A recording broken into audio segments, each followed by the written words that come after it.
Hi all, so this is Sean and this video is about the annual Rolex new releases. So, Watches and Wonders, Rolex have released some new models, and to be honest, I don't really keep in touch with the annual new releases anymore because I find it just less interesting than I used to. But obviously, having an interest in watches and following a lot of watch YouTube channels and things like that, can't help but notice new watches have come out, and I think there've been some surprises and some not surprises in the Rolex new releases. I think generally it's not very surprising, but there have been a couple of things that have been a bit surprising this year. So I'll just run through them, give my opinion, and then tell me in the comments what you think as well, particularly of the ones that seem a bit more surprising, the ones that have impact upon me based on the watch that I own. There's a new Daytona. Apparently there's been some redesigns. It just looks the same as the old Daytona to me. I'm not a huge fan of the Daytona.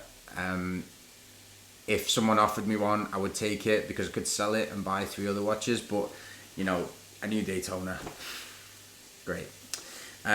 The 1908 is actually really nice. It's inspired by a 39mm OP from 1931, and it's 39mm, so it's a bit big.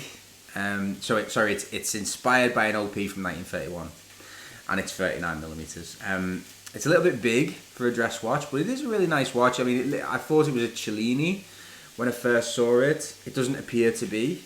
But it's got a new movement in it. It's got a see-through case back, which I can't remember ever seeing. Maybe the Cellinis have see-through case backs. But it's a nice watch. If I was gonna go dress watch, I wouldn't go Rolex probably. But it's nice.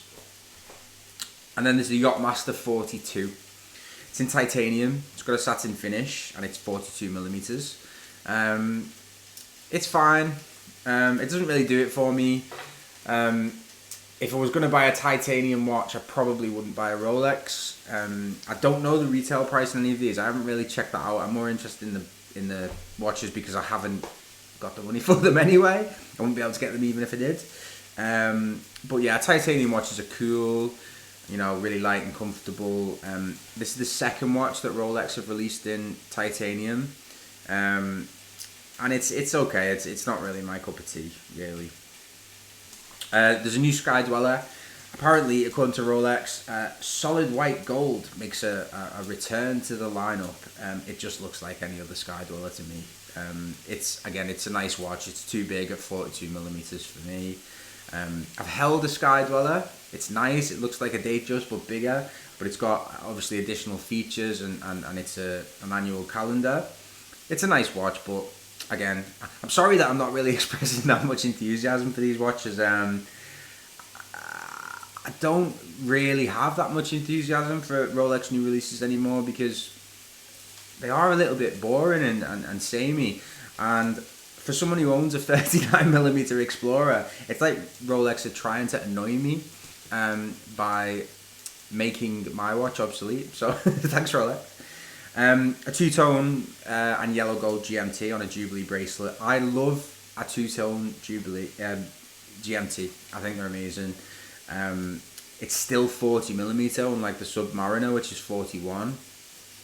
And I would totally get one of these. I'm not ever going to be able to afford one, but I do really like the watch, and I think it's cool. To be honest, if I was to get a GMT, I'd get an older one. 16613 is the reference number, I think. But the Explorer, they released an Explorer in 40mm. I don't get it, to be honest. If you're gonna get rid of the 39, why release a 40? It's 1mm bigger. The Explorer's never had 2 sizes. It almost seems wrong having an Explorer with 2 sizes. In my opinion, 40mm is too big for a watch that's all dial. I've put on my notes, have they still got Milgauss cases left? Because the Milgauss case was 40. I think the Milgauss case was thicker because it's got a a cage on the inside, an anti-magnetic thing. I don't get I actually tried on a 36mm, a newer Explorer, and the size difference is massive between my 39 and that. I contemplate it every now and again, but I don't get the 40 thing. In my opinion, it kind of, it's not good for the Explorer to have two sizes, because I just don't think it should. It's like you wouldn't have the Submariner in two sizes, but anyway, that's just my 2 cents. That's one of the surprises for me. I never expected them to do a 40mm Explorer, but what do I know? I mean, I don't know what goes through their minds. Then there's a new OP, 31, 36 and 41 with bubbles on the dial. It's like a zany design with bubbles with black outlines.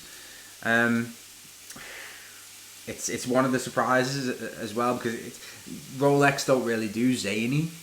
Everyone thinks the Milgauss is zany because it's got a lightning second hand, which incidentally I think's been discontinued. This is probably going to be mega successful. I mean, the last time they released OP in various colours, I thought, I'll get one of them, because the yellow dial was a bit funky and it became mega popular, and the Tiffany blue dial was like 30 grand, so it's a bit silly really in that sense, but not such a fan of this. It's too zany in my opinion for a luxury watch. If I want zany, I'm going to go for Swatch. They do zany better in my opinion than Rolex, but yeah. Day date 36 with decorative stone dials. So there's Adventurine, Carnelian and turquoise dials, and they've got diamonds on the bezels, I think, and possibly on the inlays as well. These are not marketed at me because they're 50 grand or something like that. I like a day date 36, but I like the vintage kind of solid yellow gold, not the diamond dial. I like the idea of a stone dial.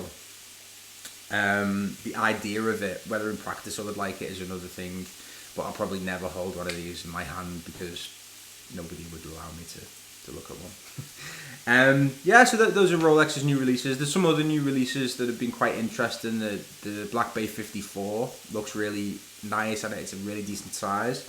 But tell me what you think of the new Rolex releases. Do you like the idea of an Explorer in 40? Let me know. Thanks very much for watching. Bye bye.